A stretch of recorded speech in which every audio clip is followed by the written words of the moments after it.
Nuvens tempestuosas da ira de Nosso Senhor aproximam-se, agrupadas no horizonte não tão distante.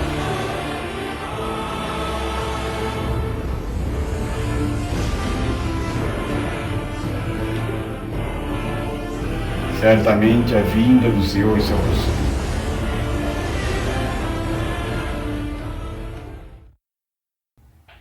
Uma parte importante do ministério do Espírito Santo, conforme anunciado por Cristo Jesus antes de sua morte, seria a revelação dos acontecimentos vindouros. Mas quando vier aquele Espírito de verdade, ele vos guiará em toda a verdade, porque não falará de si mesmo, mas dirá tudo o que tiver ouvido e vos anunciará o que há de vir. Israel teve seu cativeiro na Babilônia. O seu arquétipo deve encontrar o paralelo na Babilônia de hoje. Sem dúvidas, um grande número do povo do Senhor está atualmente em cativeiro na Babilônia contemporânea. João, o revelador, deu a entender que não seria difícil descobrir essa grande cidade mística, tão proeminentemente marcada em sua natureza e características peculiares. E na sua testa estava escrito o nome, Mistério, a Grande Babilônia, a mãe das prostituições e abominações da terra. O nome Babilônia foi aplicado não apenas à capital do Império Babilônico, mas também ao próprio Império. Babilônia, a capital, foi a mais magnífica e provavelmente a maior cidade do mundo antigo. Agora recordemos que no livro de Josué, quando os israelitas marcharam em batalha ao redor da cidade de Jericó, o Senhor ordenou-lhes que uma vez por dia, durante 6 dias, tocassem as trombetas, e então, no 7º dia, andasse ao redor da cidade 7 vezes. Jericó é um tipo profético da queda da Babilônia. E isto estabeleceu o padrão bíblico mostrado no livro do Apocalipse, onde vemos as 7 trombetas. A 7ª trombeta consiste em 7 taças de vinho que provocam um grande terremoto que divide a Babilônia em 3 partes e por fim a destrói. Tudo isso segue o padrão bíblico da festa dos tabernáculos, onde os israelitas foram instruídos a derramar uma libação de vinho durante os 7 dias da festa dos tabernáculos. Essas taças de vinho representavam o julgamento sobre Babilônia. As 7 trombetas são 7 meses que antecedem a festa dos tabernáculos, porque costumavam tocar a trombeta ao avistar a lua nova de cada início de mês. A 7ª trombeta soava na festa de Sucote, no 7º mês, chamado Tishrei, em que acontecia também a festa dos tabernáculos, quando se derramavam as 7 libações do vinho. Assim, o livro do Apocalipse fala de 7 trombetas, meses, e 7 taças, dias de tabernáculos. A tempestade perfeita, marcando a queda da Babilônia contemporânea, está bem próxima. E haverá uma tormenta política, econômica e social que a desestabilizará até a sua queda e prostração definitiva. A questão é que a Babilônia contemporânea é um sistema mundial, não localizada num único lugar da Terra. Portanto, é pouco provável que mesmo um furacão ou um tsunami gigantesco pudesse destruir essa cidade espiritual. Mas com certeza os seus representantes, de alguma forma, entrarão em colapso. Mas nunca percamos o foco principal, que deve estar na ascensão do reino, e não da queda da Babilônia em si. João fez a seguinte revelação: E levou-me em espírito a um grande e alto monte, e mostrou-me a grande cidade, a santa Jerusalém, que de Deus descia do céu. E tinha a glória de Deus, e a sua luz era semelhante a uma pedra preciosíssima, como a pedra de jaspe, como o cristal resplandecente. E a ela trarão a glória e a honra das nações, e não entrará nela coisa alguma que contamine, e cometa abominação e mentira, mas só os que estão escritos no livro da vida do Cordeiro. E ali nunca mais haverá maldição contra alguém, e nela estará o trono de Deus e do Cordeiro, e os seus servos o servirão. E verão o seu rosto, e nas suas testas estará o seu nome. E ali não haverá mais noite, e não necessitarão de lâmpada nem de luz do sol, porque o Senhor Deus os ilumina. E reinarão para todo sempre. Se pudermos ver agora mesmo a aproximação da ira vindoura, então poderemos certamente saber que a vinda do Senhor se achega. Nunca houve um tempo mais idólatra do que o presente. E é nas asas dessas idolatrias, chamadas nas Escrituras de abominações, que o assolador se tem alojado.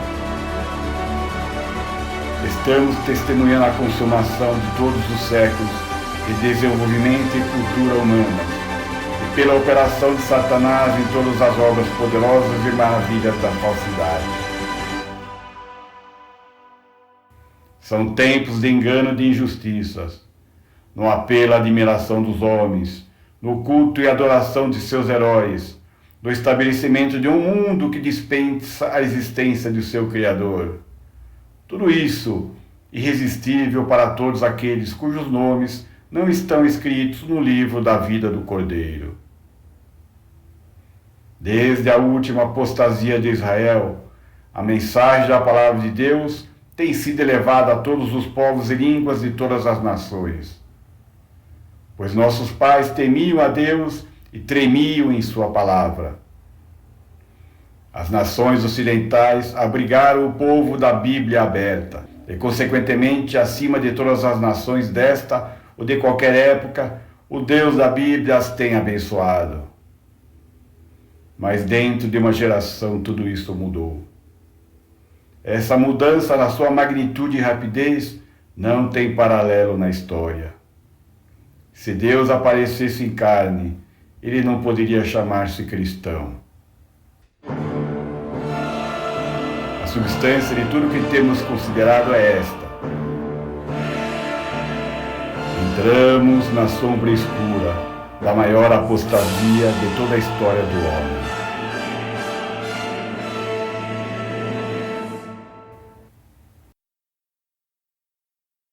Hoje, as Escrituras não ocupam mais o lugar que sempre ocuparam.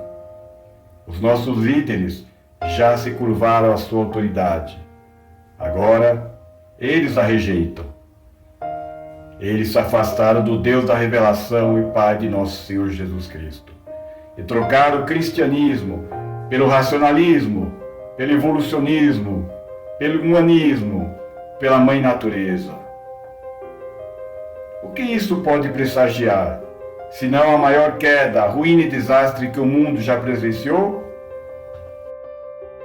O Deus poderoso, o Senhor, falou e chamou a terra desde o nascimento do sol até o seu ocaso. Ouvi, pois, isto, vós que vos esqueceis de Deus, para que eu vos não faça em pedaços, sem haver quem vos livre. O que diremos então dessas coisas? Devemos esquecer a lição da oliveira? Por causa da incredulidade de Israel, os seus ramos naturais foram quebrados. Portanto, nós, gentios, fomos advertidos pelo apóstolo Paulo. Dirás, pois, os ramos foram quebrados para que eu fosse enxertado. Está bem, pela sua incredulidade foram quebrados. E tu estás em pé pela fé. Então não te ensoberbeças, mas teme. Porque se Deus não poupou os ramos naturais, teme que não te poupe a ti também. Considera, pois, a bondade e a severidade de Deus. Para com os que caíram, severidade, mas para contigo, benignidade, se permaneceres na sua benignidade. De outra maneira, também tu serás cortado. Experimentamos as suas benignidades e misericórdias, e agora incorreremos em sua severidade. Não sigamos então mais esses homens mentirosos que estão a afastar as massas incautas da verdadeira fonte de todo o bem, do autor de toda a nossa riqueza e grandeza entre as nações. Quer sejam políticos famosos e poderosos, reverendos médicos, professores eruditos, reformadores eclesiásticos, economistas sociais, filantropos, filósofos, cientistas e pesquisadores.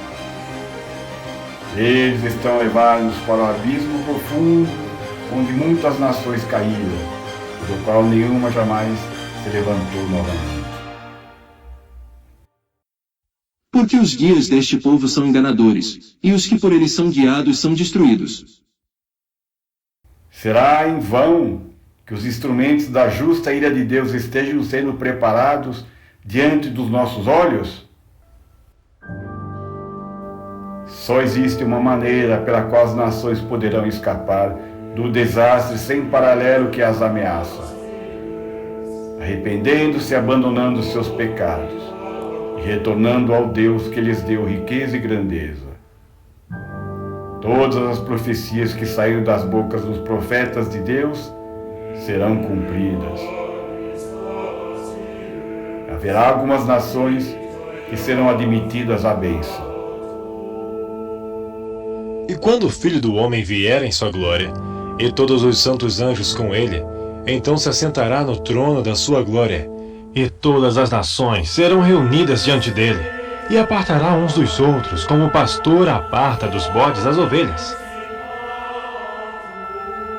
Há também um chamado especial para esses, num momento como este, para se separarem daquele sistema de confusão, que em breve experimentará a severidade de seus justos julgamentos.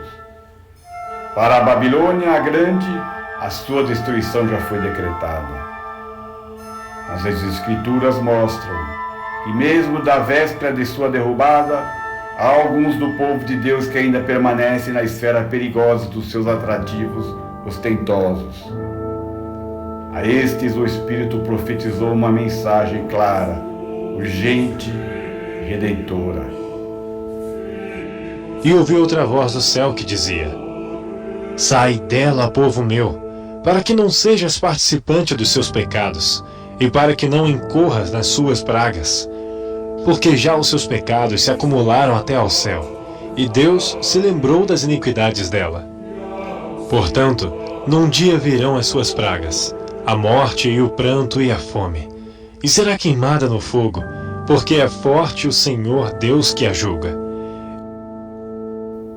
E sobre a Jerusalém celeste: Levanta-te, resplandece, porque vem a tua luz, e a glória do Senhor vai nascendo sobre ti. Porque eis que as trevas cobriram a terra, e a escuridão os povos, mas sobre ti o Senhor virá surgindo, e a sua glória se verá sobre ti. E os gentios caminharão à tua luz, e os reis ao resplendor que te nasceu. E as tuas portas estarão abertas de contínuo, nem de dia nem de noite se fecharão, para que tragam a ti as riquezas dos gentios, e conduzidos com elas, os seus reis. Porque a nação e o reino que não te servirem perecerão. Sim, essas nações serão de todo assoladas.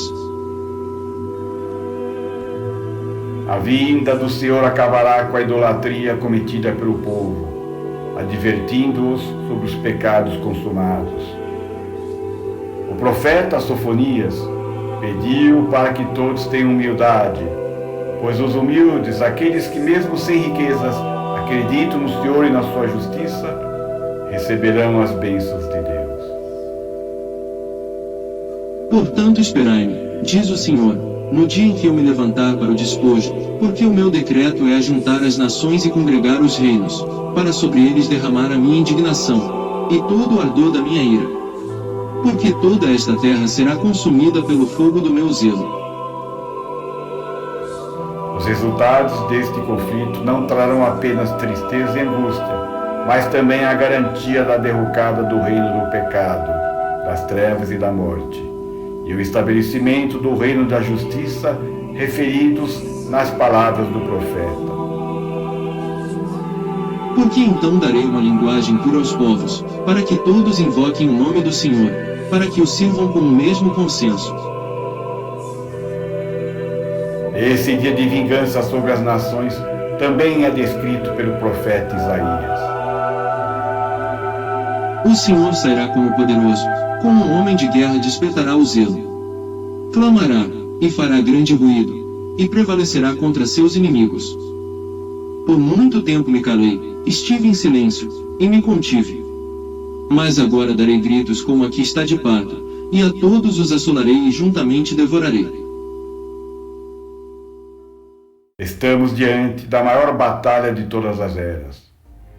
Ela não ocorrerá apenas no plano físico, pois também convulsionará o reino espiritual, os lugares celestiais.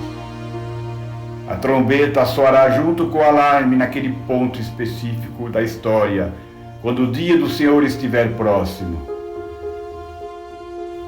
O Espírito concluiu proferindo as seguintes palavras: Ouvi isto, vós todos os povos.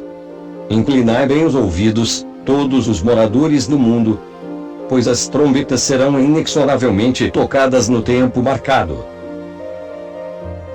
A lei é profética, porque revela o plano divino e até mesmo o momento desses acontecimentos, para que possamos preparar os nossos corações.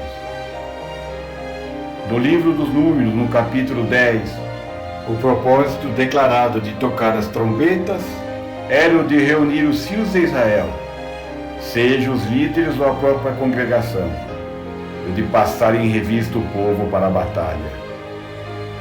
Isso fala profeticamente da festa das trombetas, de duas maneiras. Primeiro, reunindo o povo para se encontrar com o Senhor. E segundo, um chamado para a batalha, que possivelmente pode apontar para o grande e terrível dia do Senhor. Não sabemos, é claro, se esses eventos ocorrerão nesse ano ou até mesmo se acontecerão no mesmo ano. Pode ser que sim, mas não está declarado nas Escrituras e não nos foi revelado pelo Espírito.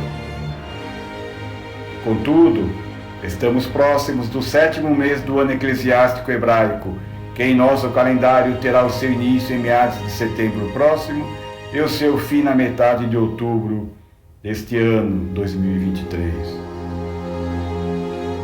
Em meio a isso tudo, roguemos todos ao nosso Senhor.